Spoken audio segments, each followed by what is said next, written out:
ஐயனார் துணை சீரியல்ல அடுத்த வர எபிசோட்ல என்ன மாதிரியான ட்விஸ்ட் எல்லாம் இருக்க போகுதுங்கிறது இந்த வீடியோல பார்க்கலாம்.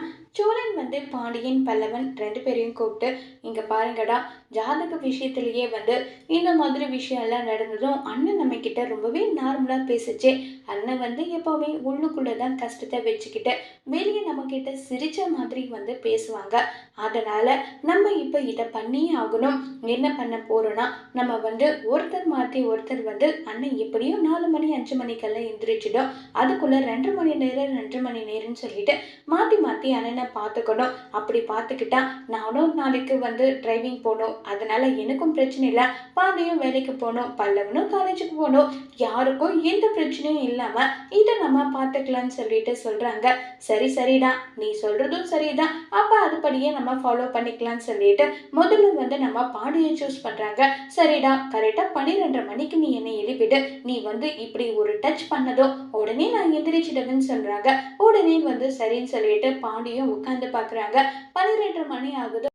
பல்லவன் அதே மாதிரி சோழன் ரெண்டு பேரையுமே எந்திரிக்க வைக்க பாக்குறாங்க.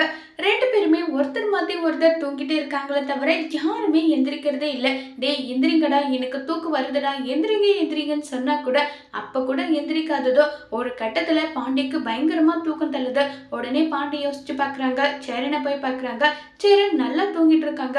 அண்ணன் எப்படி போனாலும் இந்த டோர் வழியா தானே போகணும், கதவு திறந்துட்டு தானே போகணும். அதனால வேணும்னா நம்ம இங்க படுத்துக்கலாம்னு சொல்லிட்டு டோர் மேல காலை வச்சுட்டு தூங்கிடுறாங்க. இப்ப சேரன் எந்திரிக்கிறாங்க. அடுத்த நாள் காலையில பார்த்தா பாண்டிய காணோம். எங்கடா பாண்டியனை காணோம்னு பார்த்தா வெளியே தூங்கிட்டு இருக்காங்க. இதை பார்த்ததும் டே பாண்டி எந்திரிடா, என்னடா இங்க படுத்துட்டு இருக்கேன்னு சொல்லிட்டு இருக்காங்க. உடனே சோழன் என்னடா இதுதான் நீ அண்ணனை பார்த்திருக்க லட்சணம் பண்றாங்க. டே டைம் என்ன பார்த்தியா, 7 மணி ஆகுது. 12:30 மணிக்கு உங்களை எழுப்பனா எங்கடா நீங்க ஒருத்தனாவது எழுந்தீங்களா? எனக்கும் ஒரு கட்டத்துல முடியல. அதனாலதான் சரி அண்ணன் இப்படி டோரை ஓபன் பண்ணி தானே வெளியே போகும், அதனால இப்படி படுத்துட்டுன்றாங்க. ஏண்டா நம்ம வீட்டுக்கு தான் பின்வாசல் ஒண்ணு இருக்கே, ஏன் அண்ணன் போகணும்னா அதுல போகிருக்க கூடாதுன்றாங்க. ஆமாண்டா, நல்லா பேசுங்க.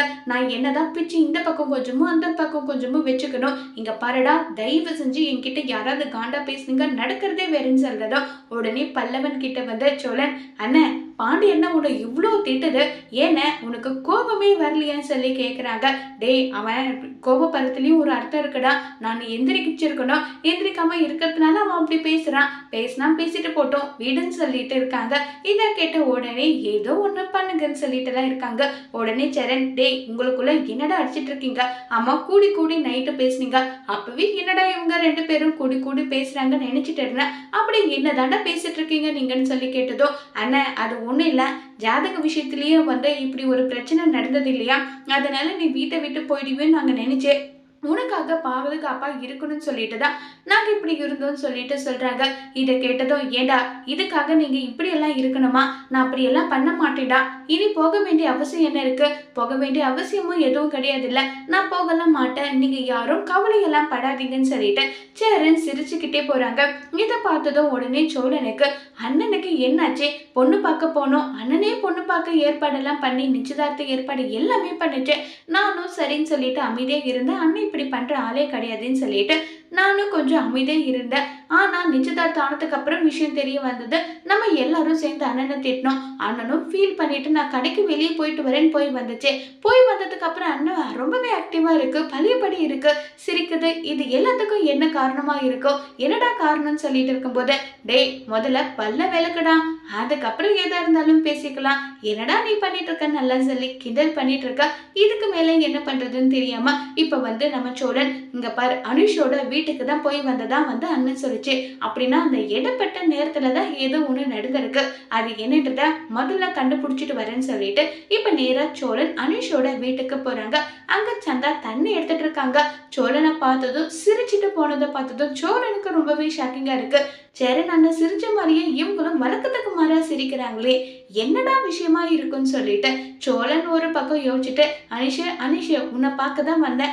ஆமா, நிச்சயதார்த்தம் நின்றதுக்கு அப்புறமா நீ தானே அண்ணனை வீட்டுக்கு கூட்டிட்டு வந்த, நீ எங்க கூட்டிட்டு வந்த, டீ சாப்பிட போறேன்னு சொல்லிட்டு அண்ணா இப்படி வந்துடுச்சு, அதுக்கு என்ன காரணம்? அண்ணன் இப்ப நடந்துக்கிற விதம் எப்ப பாரு சிரிச்சுட்டே இருக்கு, பழையபடி இருக்க மாட்டேங்குது. இது எல்லாம் என்ன காரணம்ன்றது எனக்கு தெரிஞ்சாகணும் அனிஷே, அதுக்காக தான் நான் வந்திருக்கேன்.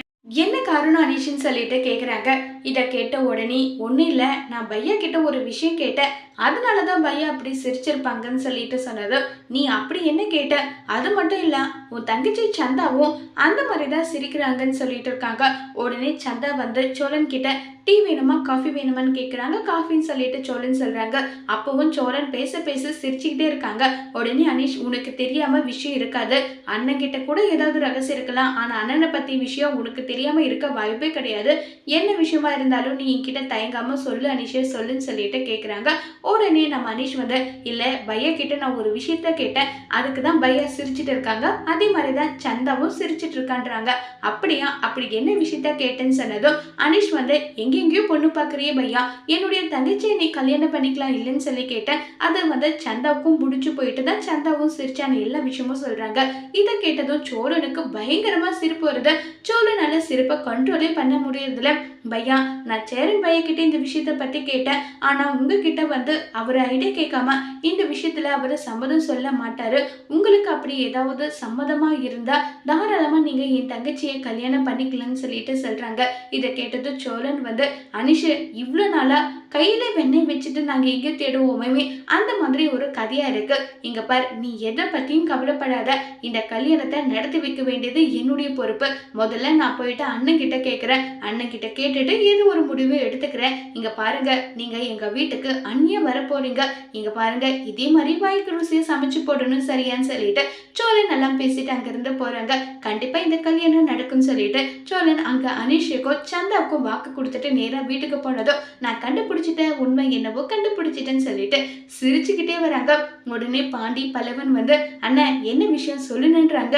ஏய் இந்த பொண்ணையும் பால் குடிப்புமான்ற மாதிரி தான்டா நம்ம சேரன் அண்ணன் நம்ம கிட்ட இவ்வளவு பெரிய விஷயத்த மறைச்சிருக்கு, நிஜமாவே அண்ணனா இதுன்ற அளவுக்கு எனக்கு ஷாக்கிங்கா இருக்கணும். உடனே சேரன், டே சோழா என்னடா உன் இஷ்டத்துக்கு வாய்க்கு வந்தபடியெல்லாம் பேசிட்டு இருக்க, என்ன ஆச்சுன்றாங்க. என்னென்ன கல்யாணத்துக்கு பொண்ணு பார்த்துட்டு போலன்னு சொன்னதும் சேரன் வெக்கப்பட்டு போறாங்க. என்ன இது புதுசா அண்ணன் வெக்கலாம் படுதே, என்ன நடக்குதுங்கன்னு சொன்னதும் நடந்த விஷயம் என்னன்றத நான் சொல்றேன்னு சொல்லிட்டு இப்ப சோழன் அனீஷ் சொன்ன விஷயத்தை எல்லாமே சொல்றாங்க. இதை கேட்ட உடனே வந்து நம்ம பல்லவன், ஐய அந்த பொண்ணா நம்ம அண்ணனுக்கு செட் ஆகுமா, ஏய் பொண்ணு நல்ல பொண்ணு தாண்டா, அனீஷும் நமக்கு தெரிஞ்சவங்க தான், பொண்ணும் நம்ம வீட்டுக்கு ஏற்ற பொண்ணாதான் இருக்கு, நம்ம அண்ணனுக்கு ஏற்ற பொண்ணாவும் இருப்பாங்க, அமைதியா அடக்க ஒடுக்கமா இருப்பாங்க நல்லா சொல்லிட்டு இருக்காங்க. இதை கேட்டதும் பாண்டியும் சரி அப்படின்னா முதல்ல வந்து அவசரப்பட்டு எது ஒன்றும் பண்ண வேண்டாம், இந்த ஊரே மிஞ்சுக்கிற அளவுக்கு அண்ணனுக்கு கல்யாணம் பண்ணணும், அதுக்கேற்ற மாதிரி நம்ம பிளான் பண்ணிக்கலாம் நல்லா சொல்றாங்க. உடனே நடிசன் வந்து முதல்ல ஜாதகம் பார்க்கணும், ஜாதகம் ஒத்து போனதான் கல்யாணம், அதுக்கப்புறம் எதுவும் வந்து மாறாது புரியுதுன்றாங்க. இவர் ஒருத்தர் எப்ப பாரு ஜாதகம் அது இதுன்னு சொல்லிட்டு இதெல்லாம் தேவையா, ஆமாடா கண்டிப்பா தேவைன்னு சொல்லிட்டு இப்ப நடிசன் சொன்னதும் உடனே நிலா வராங்க. என்ன நடக்குதுங்கன்றாங்க. ஏங்க உங்களுக்கு விஷயம் தெரியாது இல்லைன்னு சொல்லிட்டு இப்ப சோழன் எல்லா விஷயத்தையும் கிளாரிஃபை பண்ணது. சரி இப்ப அங்கிள் சொல்ற மாதிரி ஜாதகம் ஒத்து போனா ஒரு பிரச்சனை இல்லை தானே, உடனே நம்ம அண்ணனுக்கு கல்யாண ஏற்பாடெல்லாம் பண்ணி கல்யாணம் பண்ணி வச்சிடலாம், அதனால நம்ம ஜாதகம் போயிட்டு பாக்கிறதுல எந்த தப்பும் இல்லைன்ற மாதிரி தான் எனக்கு தோணுது நிலா சொன்னதும் இப்ப எல்லாரும் சேர்ந்து சந்தாவோட ஜாதகத்தை வாங்கறதுக்காக வீட்டுக்கு கிளம்பி போறாங்க. இப்ப ஜோசிக்கார் என்ன சொல்லுவாங்கங்கிறத வரப்போற எபிசோட்ல வெயிட் பண்ணி பார்க்கலாம். தேங்க்யூ.